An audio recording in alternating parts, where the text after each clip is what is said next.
Buen día, estimados estudiantes. Este es el video número 2 de la semana 2 de la clase diseño mecatrónico. Vamos a continuar con lo que nos quedamos en la clase, ¿ok? Vamos a hablar de confiabilidad.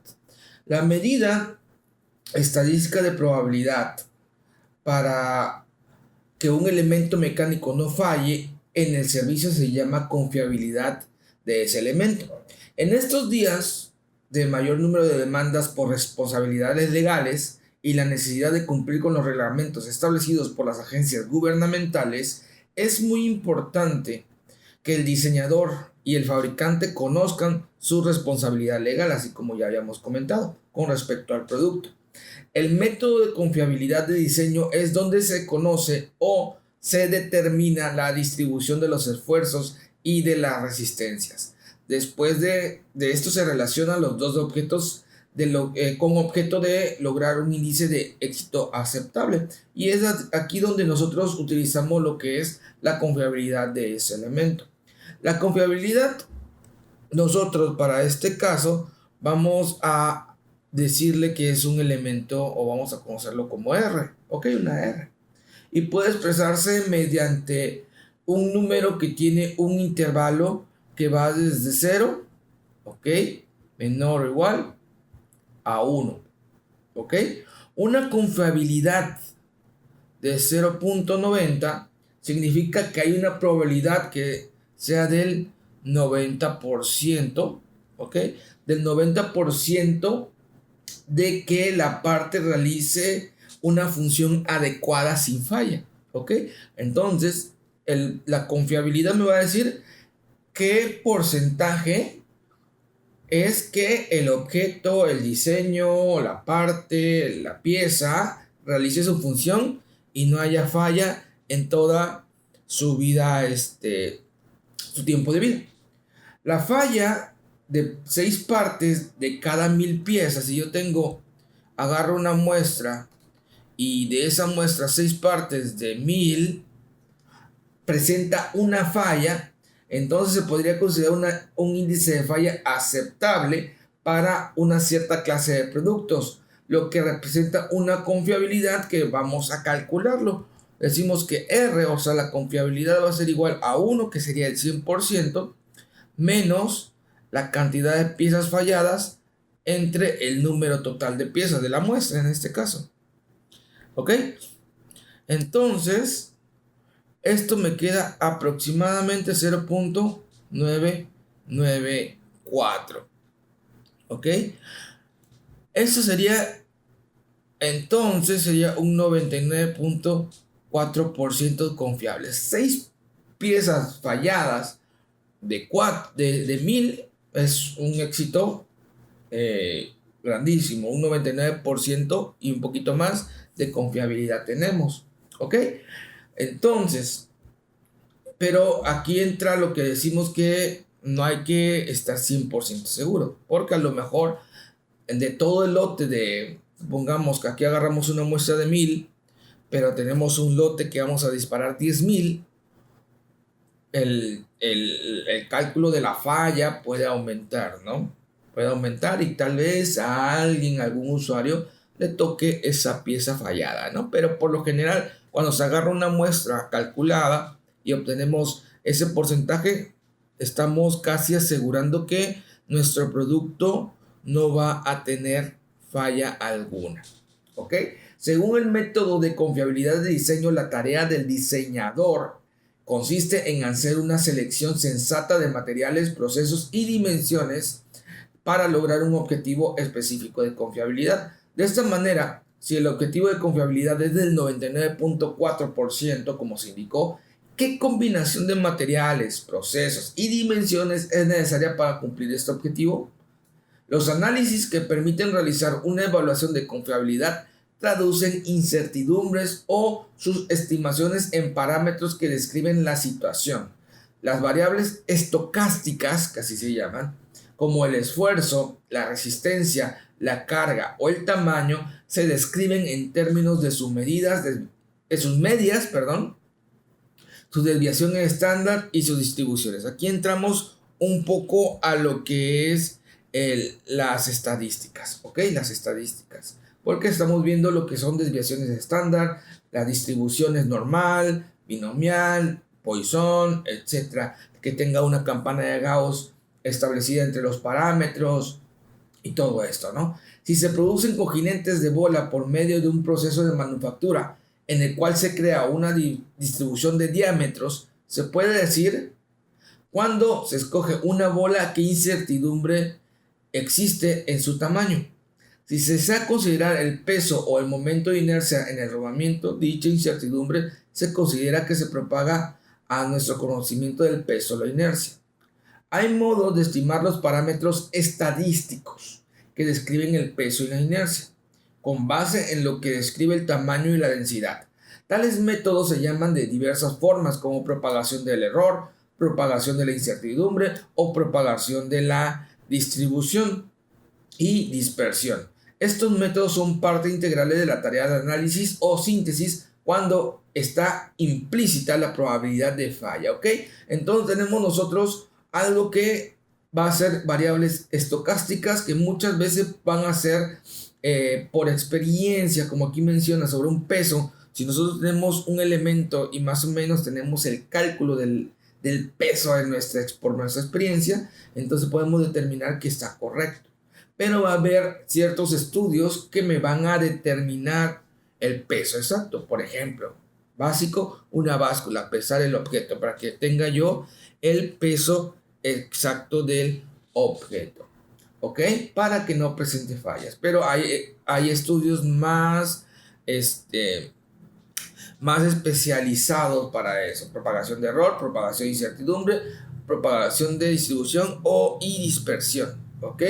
Es importante notar que los buenos datos estadísticos y las buenas estimaciones son esenciales para realizar un análisis de confiabilidad aceptable. Lo anterior requiere una buena rutina de prueba y validación de los datos. En muchos casos, esto no es práctico y debe adoptarse un enfoque determinístico en el diseño, ¿ok? Y bueno, aquí es donde vamos a entrar a un tema sumamente interesante, que son las dimensiones y tolerancias. Por lo general, para dimensionar, nosotros vamos a emplear algunos términos. Aquí enumeré 7 términos, ¿ok? El primero es lo que vamos a conocer como el tamaño nominal. El tamaño nominal es el tamaño para designar un elemento. Por ejemplo, se especifica un tubo que yo tengo de 1,5 pulgadas, ¿no? Un tubo. O un perno de media pulgada, supongamos, ¿no? El tamaño teórico o el tamaño real medido puede ser diferente, ¿ok? Yo tengo aquí de 1,5 pulgada. Esto es lo teórico, pero lo medido puede variar. El tamaño teórico de un tubo de 1,5 pulgadas tal vez puede ser de 1,9 pulgadas en su diámetro exterior, ¿ok?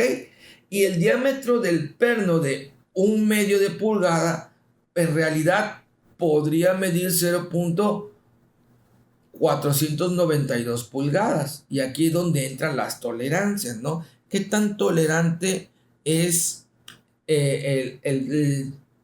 la manufactura que estamos haciendo? Así como veíamos, ¿no? Mientras menos tolerancia tengo, más costoso va a ser el producto. Aquí entran lo que conocemos como límites. ¿Cuáles son? Dimensiones máximas y mínimas establecidas. Tolerancias que van a hacer diferencias entre los dos límites, ¿ok? La tolerancia bilateral va a ser variación en ambas direcciones a partir de la dimensión básica. Es decir, el tamaño básico se encuentra entre los dos límites. Por ejemplo, esto es lo que ya hemos estado manejando. Si yo tengo un material que tiene una medida de 1,005 y yo le pongo más o menos 0,002 pulgadas, no es necesario que las dos partes de la tolerancia sean iguales, ¿ok? Entonces yo voy a decir que puede haber 0,002 distribuidos, ¿ok? Distribuidos ya sean de forma lateral ¿ok? De forma lateral o en un lado un poco más amplio que el otro, ¿ok? Un poco más amplio que el otro. Por eso dice, no es necesario que las dos partes de la tolerancia sean iguales. O sea, no es tan necesario que ambas partes tengan la misma cantidad de tolerancia. Es lo que dice por aquí, ¿vale? Entonces, sabiendo eso, podemos definir lo siguiente. Tenemos también una tolerancia unilateral, que son las dimensiones básicas que se toman como uno de los límites de las cuales se permite una variación, pero solamente en una dirección. Por ejemplo, 1.005, tomamos el mismo ejemplo. En un lado está marcado que tiene una tolerancia de 0.004 y en el otro no tiene nada de tolerancia. ¿Ok? Solamente la tolerancia está en un solo extremo. Cuando ponemos la bilateral, tenemos que poner los dos signos. Entonces quiere decir que teóricamente está esa unidad dividida entre dos. ¿Ok? Prácticamente es una tolerancia. Pero bueno, también vamos a conocer algo que se llama holgura, que son términos generales que se refieren al acoplamiento de partes cilíndricas como un perno y un agujero. La palabra holgura solo se emplea cuando el diámetro del elemento interior es menor que el del elemento externo. ¿Ok? Por lo que la holgura diametral es la diferencia medida en los dos diámetros. Diferencia medida entre dos diámetros. Regresamos un poquito por acá. La palabra holgura solo se emplea cuando el diámetro del elemento interno es menor que el del elemento externo. ¿Ok? Entonces tenemos aquí dos diámetros. Un diámetro externo y un diámetro interno. ¿Ok? La holgura diametral es la diferencia medida en los dos diámetros. O sea, prácticamente sería esta parte de aquí. La holgura. La diferencia que va a haber de entre uno y otro. Y la holgura radial es la diferencia de los radios. ¿Ok? Este es un radio y este es otro radio. La diferencia que va a haber entre uno y otro. ¿Ok? Diametral, radial. Y la interferencia es lo opuesto de la holgura para el acoplamiento de partes cilíndricas donde el elemento interno es mayor que el elemento externo. El margen es la holgura mínima o interferencia máxima establecida por partes ensambladas. Cuando se ensamblan varias partes, la holgura o interferencia depende de las dimensiones y tolerancia de las partes individuales. Ok, vamos a hacer por aquí un ejemplo. Aquí tenemos esto, ¿ok? Vamos a abrir una hoja en blanco por aquí y vamos a ver qué es lo que nosotros podemos encontrar y resolver. Dice, un tornillo con reborde sujeta tres partes rectas, huecas, circulares en el tornillo. Antes de que se apriete una tuerca contra el reborde, para mantener otra vez, leyendo mal, dice, un tornillo con reborde sujeta tres partes rectas, huecas, circulares en el tornillo, antes de que se apriete una tuerca contra el reborde. ¿Ok? Para mantener la función, el espacio libre W, que sería este pedacito que está aquí, ¿ok?, debe ser mayor o igual a 0.003 pulgadas. Las partes del ensamble que se representan aquí en esta figura tienen las siguientes dimensiones. El elemento A, el largo de esta línea, mide 1.750 más menos 0.003 pulgadas de tolerancia. La distancia B es 0.750 más menos 0.001 pulgadas. La distancia C, 0.120 más menos 0.005 pulgadas. Y la distancia D, 0.875 más 0.001. Entonces, nosotros vamos a resolver, ¿ok? ¿Qué es lo que nos piden? Es todas las partes excepto la que se denota como D, la suministra el proveedor. La parte que contiene la dimensión D se fabrica en el taller, ¿ok? La única que podemos entonces nosotros meterle mano sería a esta parte, ¿ok? La que puede variar. Y me dice, estime la media y la tolerancia del espacio libre W. Quedamos que el espacio libre W sería este de aquí, ¿ok? Y podemos decir entonces que la distancia W o la media de la distancia W va a ser igual a la media de A, o sea, toda la distancia A menos la distancia B menos la distancia C menos la distancia D, ¿ok? Y yo voy a obtener ya este pedacito de aquí que es W. Por lo tanto, la media de W va a ser 1.75 menos 0.75 menos 0.120 menos 0.875. Haciendo la matemática aquí me queda como 0.005 pulgadas. Este va a ser mi media o mi valor medio, ¿ok? Que es lo que me dice valor medio de W, 0.005. Ahora bien, ¿y la tolerancia del espacio libre cuál va a ser? Bueno, vamos nosotros a calcular esto. Vamos aquí, voy a poner otra letra, dice otro color, perdón, TW, vamos a llamarle TW. La tolerancia del espacio libre va a ser igual a la sumatoria de las tolerancias que tenemos. La primera es 0.003, la segunda es 0.001, la tercera es 0.005 y la cuarta es 0.001, por lo que entonces TW me queda como 0.01 pulgadas. Esta es la tolerancia, ¿ok? La suma de la tolerancia del espacio libre, 0.001.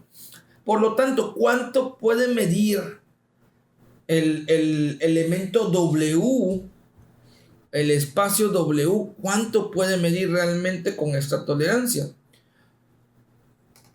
La W máxima va a ser igual a la media de W más la tolerancia, ¿ok? O sea, la media sería 0.005 más 0.01.